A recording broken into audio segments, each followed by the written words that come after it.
କିଛି ମାସ ତଳେ ଜଣେ ସନ୍ଥଙ୍କ ସହିତ କଥା ହେବାର ସୁଯୋଗ ପାଇଥିଲି। ସନ୍ଥ ମାନେ ନୁହେଁ ଯେ ଖାଲି ଲୋକଙ୍କ ଆଗରେ ଯିଏ ଗେରୁଆ ବସ୍ତ୍ର ପିନ୍ଧିବେ, କେତେଜଣ ଗୁପ୍ତ ଭାବରେ ମଧ୍ୟ ଅତ୍ୟନ୍ତ ଆଧ୍ୟାତ୍ମିକ ବ୍ୟକ୍ତି ଅଛନ୍ତି। ସେହିପରି ଜଣେ ସନ୍ଥଙ୍କ ସହିତ କଥା ହେବାର ସୁଯୋଗ ପାଇଥିଲି। କଳ୍କି ଅବତାର ବିଷୟରେ ପଚାରିଲି।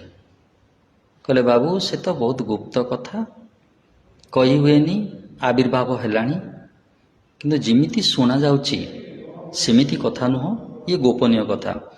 ମୁଁ କହିଲି ତଥାପି କିଛି ତ କୁହନ୍ତୁ, କେବେ ଲୋକଙ୍କର ଆଗକୁ ଆସିବେ କିମ୍ବା ଲୋକ କିଛି ଜାଣିବାର ସୁଯୋଗ ପାଇବେ?